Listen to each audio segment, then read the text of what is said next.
Okay, we've got a situation that happens pretty often. We're talking about a deep drive and the ball hits the back wall, and a standard shot should be a no-look cross court, no body turn to the floor, and that opens up a position of dominance on the court. Now, we'll go through it and explain it all in slow motion. Okay, in this case it's a serve, but this could generally happen off a drive. So it's a serve and it's come off the back wall, but it's actually come up far enough away from the back wall, and the reason it's come enough away from the back wall is because it's hitting the front wall going upwards, and therefore it comes out, giving enough room for options. Okay, the options are from here, obviously, and a lot of people love to go down the wall. So a lot of people love to go down the wall here and pitch, and that's not a bad shot. There's no drama at all with that. There's not a problem in the world. With the serve being overhit and coming out a little bit, it's really given some serious, wonderful options. The better option, in my opinion, is to go across here, oops, and then across there. And we'll go through and show you what happens to the shot and why it's so good. So we have a look at Muller in the middle, and we see that he is covering the forehand drive. And you can tell that because he's actually across from the tee, so he's across here. So he's over on what we call the forehand tee position.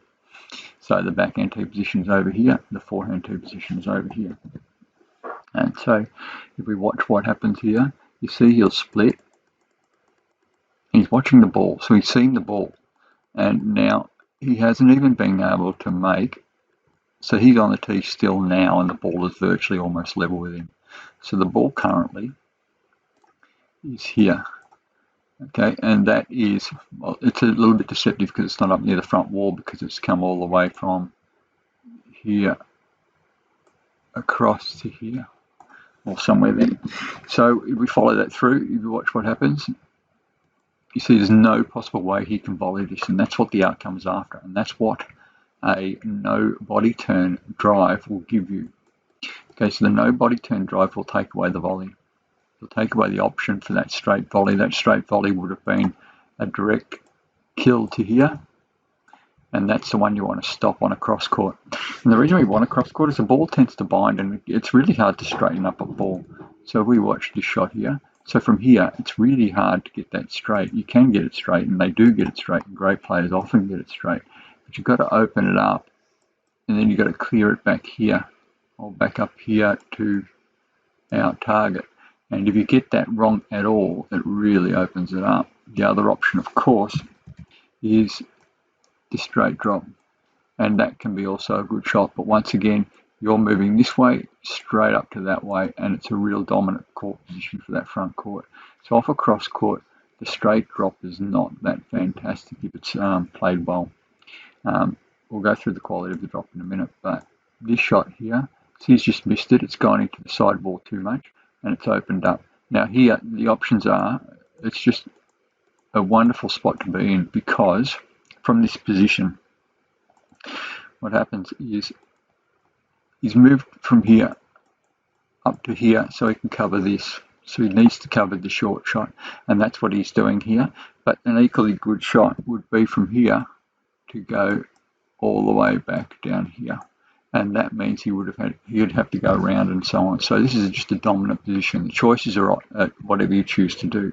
It's a great shot if you play the drop, which is what we've done here, and it goes fading into the sidewall, and obviously it's a win. If it didn't hit into the sidewall, he wouldn't have won the point with it, and possibly the better shot should have been gone down the wall. But what happened is he's had the option to do whatever he feels is best in that situation, and it's put him in a dominant court position. So even if that shot had been returned, from there the court position is wonderful, and the movement is really good towards the front corners and so on. So there's a lot of options to really attack the ball from there. So if we go back and we have a look at the drive from here, and the reason why the cross court is so good, we'll go back a tad further. Okay, the cross court comes in. Now what we really want is we want a floor. So we've got the floor. The reason you can get the sidewall, so if the ball had come across the sidewall, so if we come across here and hit where we aim a lot, and then gone this way, and then bounced up and then back. It's still only two steps, one step back here, one step back here, to then hook that drive down the wall.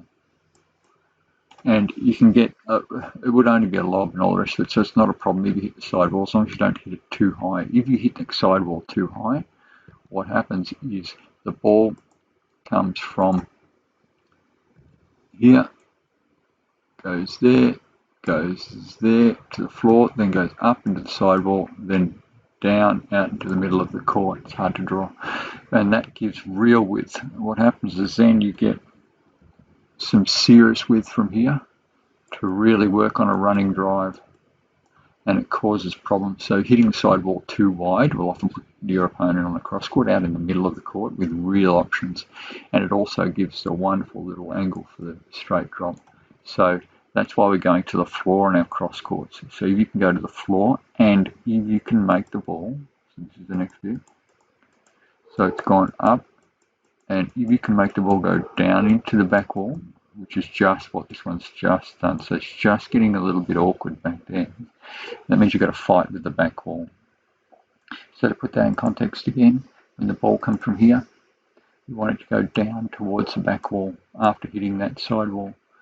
And if the pace is taken off it with the sidewall, then it's really good. And it will then open up options because it's very difficult to straighten that shot. So the real hero is not the drop shot, the one that's on the wall, which actually won the point. The real hero is this no-look cross. From here, we want this one here. See, the prep's really good. Rackets up, elbows up. If you want power, this is what generally happens. You'll get this forearm parallel with the floor. So that's parallel with the floor. And what that will do is it will give you that sharp action on the racket head, which will give you power. Everything's relatively compact. Feet are actually facing the corner. So you'll notice the feet are facing the corner this way. So that means that the feet are pretty much facing the corner that way.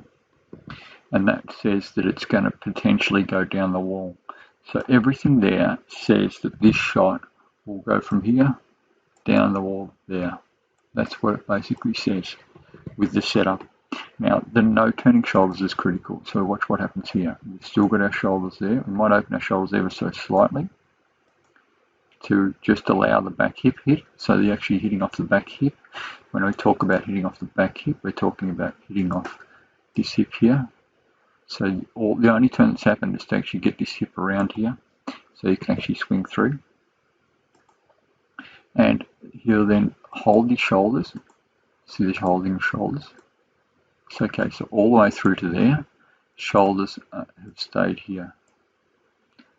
So what I'll do is I'll pop a line on the screen. Okay, as we come in, you'll see that we face the back corner, and that's a natural preparation because we're basically just taking the left foot across, which means he's naturally standing in a neutral zone. So right now, it's all about the strong body position. Okay, we've got our shoulders and everything facing the same way. So that means that we have our feet this way and shoulders are pretty much virtually the same way. Okay, so it's a neutral position, so there's not much body turn required. It's all prep with body, not prep with twisting your body back as opposed to your feet being open. Okay, so now what happens is we'll put in the line. Okay, so here's the shoulder line, the yellow line. Now this yellow line won't move from here. So generally what will happen is we will try not to turn your body out to show what's going on. So a lot of people will just take their front foot across. They'll take this foot here, they'll take it across here and turn early to try and get the ball cross court. If you hold your feet position for as long as you can, and then you hold your shoulder position and hold your head position, what happens is you get that. See, hasn't moved, and still virtually hasn't moved. So the shot, if you see the racket head has gone all the way over to here. And the ball is, it's very hard to see where the ball is right now. We'll see it on the next click. The ball is gone. The ball is way up front there. Okay, so right now, we just come out. The ball is up here. And we're starting to release your body now. But that's not a problem at all because by that time that's happened, you see his opponent's looking this way or watching the ball and not even seeing what you've done there. So the work's already been done, and it's still a body structure to hold your body that needs to happen because it's part of the shot. So the shoulders don't come out. They just don't come out early. So we come back, we come back, we come back. Hold our body, we hold. Don't turn your head. So a really good way to learn this is to look at the floor. So if you watch where he's looking, I'll just change that. Okay, so we look at what happens as we come back, and where we look, where he watches, he keeps his head very still. So if we watch from here, he'll start to look at the ball and stay looking at watching the ball. Watch. Okay, so his eyes will just stay on the ball even when he strikes the ball. So now eyes stay on the ball. He doesn't turn his head out to watch where the ball has gone. So that ability there's that much confidence that the no turning of your body, not telegraphing where the ball is going, will do the job, and his opponent won't be able to volley this ball. So he's not turned his head. He's still got his head in that same direction. He's not watching the ball right now. The ball is right up on the front wall at this point in time. It's right here, and he's still looking down here. So he's still got his head down there. Okay, so it's a holding your body structure that does the job. So it's a wonderful, wonderful thing. Let's take a look at the swing. Okay, so we come back. Racket is off pointing to the roof, elbow high, and relatively open racket face, which is really important as well. So he hasn't actually tilted his racket towards front wall. If you want massive power, generally you'll tilt your racket a lot towards front wall. He's kept it relatively open and pushed out to the back wall a little bit, but that keeping your racket up to the roof is really important for what we call, it's not a flick, but it's a really strong wrist motion. Okay, and the most important thing here is to hit to a stop position. So if you hit to a stop position, what happens here, that's your stop position. That's his follow through. His follow through is gone. So we watch his follow through. It's phenomenal. It's unreal. It's really, really, really high level. Like here, it's like tucking the ball. So he's got a full power swing, full power, all body engagement. Everything is happening. And the strike here is keeping his arm almost straight. You'll notice that his arm goes straight through here.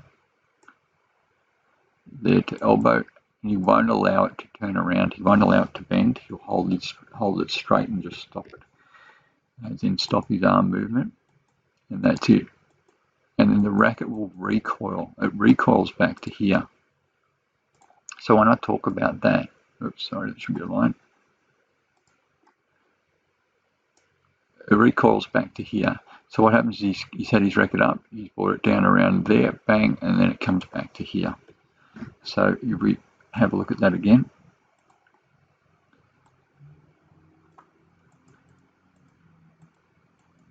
There, points to the front wall, and now from here, that's where it's gone, that's where the ball's gone, that direction, and he's just going to bring it back to here.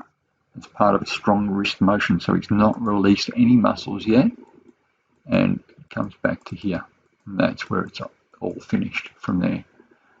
It's pretty phenomenal. It's quite amazing. He's overhit it ever so slightly because the ball come off the back wall a little bit, but ideally you can keep this one really quite low, and some people even choose to go really hard, really low with that shot, that it goes from here across to here and then goes bang, bang, bang, and goes well across.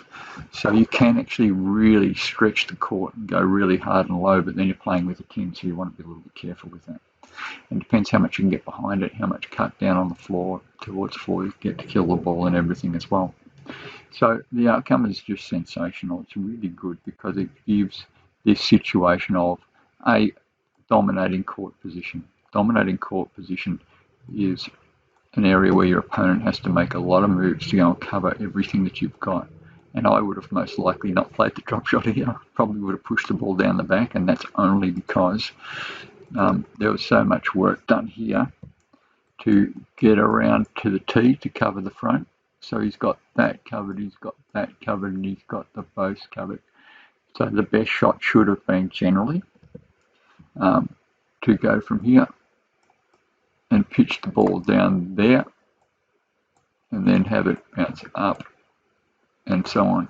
And that would have put him in a position to go short on the next shot. But as luck has it, or with the quality of shot driving the ball into the sidewall, remember this is pretty wide, and it's not a bad thing to actually choose to drop when you've got width on the ball. So when we're talking about width, we're talking about is this wide from the sidewall. So that's pretty wide from the sidewall. So that option there means that you can actually go into the sidewall, pay a fading drop, which goes into the sidewall. And it's very difficult, which is exactly what he's done. So there's no problems at all with the shot selection, in that it's a drop shot which has gone in, and it's gotten tighter as it's actually gone into the sidewall. And therefore it squeezes, and it's very difficult to return. Bang, there it goes. So there you go. That is your no-look cross-court and no-turn cross-court from off a back wall hit. So when the ball comes off the back wall, you've got a great opportunity to hold your body structured. You can tuck the ball around behind your body and hit it cross-court, and it just becomes an actually wonderful shot if you hit the floor and bind the ball in the back corners. Great skill to have, and it's a standard skill to have.